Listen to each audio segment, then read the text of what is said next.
Welcome back to Dark Corner Studios. My name is Aidan Wolf, and today we're looking at a few rules you might want to follow if you're buying a microphone. We're going to start kind of at the smaller rules all the way up to finally the big rules that you really don't want to miss out on if you're in the market to buy a new microphone. All right? Cool, let's get started. This is Aidan Wolf.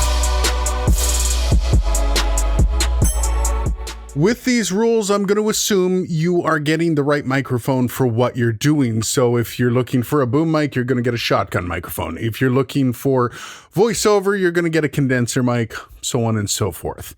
With that in mind, let's get started. Now, the first thing you want to look at, and it sounds kind of stupid, but you want the microphone to fit your setup. So if you don't have an interface, you shouldn't be buying a microphone with an XLR input. And if you do have an interface, you probably don't want to be buying one with a USB input. Seems pretty simple, but there are always those questions on the Facebook feeds of, how do I set up 4 USB microphones with one computer? Well, make sure whatever microphone you're getting suits your setup and suits the other equipment you have. In the same breath, you also want to make sure that the equipment you have, whether it's a mixer or an interface, also has enough gain for the microphone you're buying. So if you're picking up an SM7B and it doesn't have enough gain, you're going to find yourself going back out to the store to get yourself a cloud lifter or a Fathead. And that's not something you want to find out when you get home.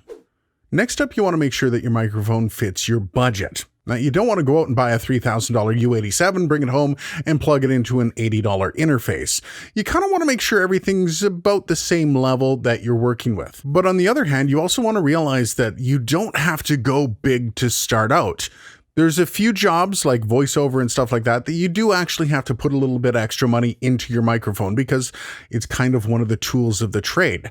But if you're starting a podcast or you're streaming, don't be shy about spending the least amount of money that you can to get started and looking to upgrade in the future. So stay budget-wise. Don't go out and blow the bank on something. Make sure this is something that not only you have the interest in doing long-term, but it's also something that you're not spending your whole paycheck on just to be able to get a microphone up and running. There is absolutely no shame in getting a couple $50 mics and a cheap interface and then working towards a better microphone later on down the road. It's okay to have that dream mic that you're working towards. Trust me. Next up, you want to make sure the microphone fits your style. Now, this can be taken a few ways as well. One, maybe you want the sex appeal of a nicer mic. The SM7B seems to have that kind of cornered right now, especially within the realms of YouTubers and podcasters.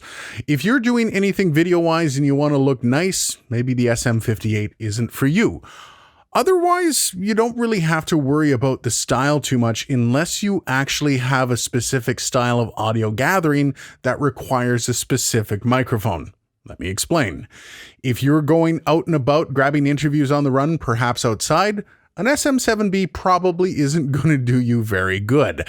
On the other hand, an SM58 is perfect for that job. Maybe you're looking to record some audio from a Marshall stack. Then an SM58, albeit still okay, might not be the microphone for you. So make sure that the microphone you buy is going to suit your style. There are a lot of different microphones for a lot of different uses. Just really narrow it down to the ones that are really going to pay off in the end. Next up, and this is one of the most important, read the reviews. Find a microphone that you think you like and go on and see everything about that microphone that you can get. There's a lot of podcasters that are doing reviews on microphones. There's a lot of articles written up on the internet about each individual microphone, and try to find the one that you think is going to suit you the best.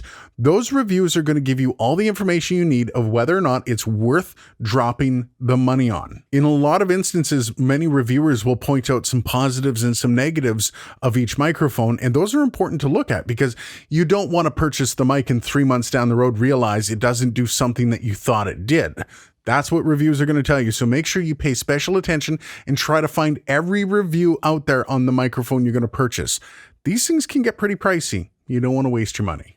And finally, and this is a big one, and if you can, do it. Try to rent the microphone before you buy it. Now, in Canada here, we have Long & McQuaid, which allows you to do that. Every store has a different selection of microphones that you can rent.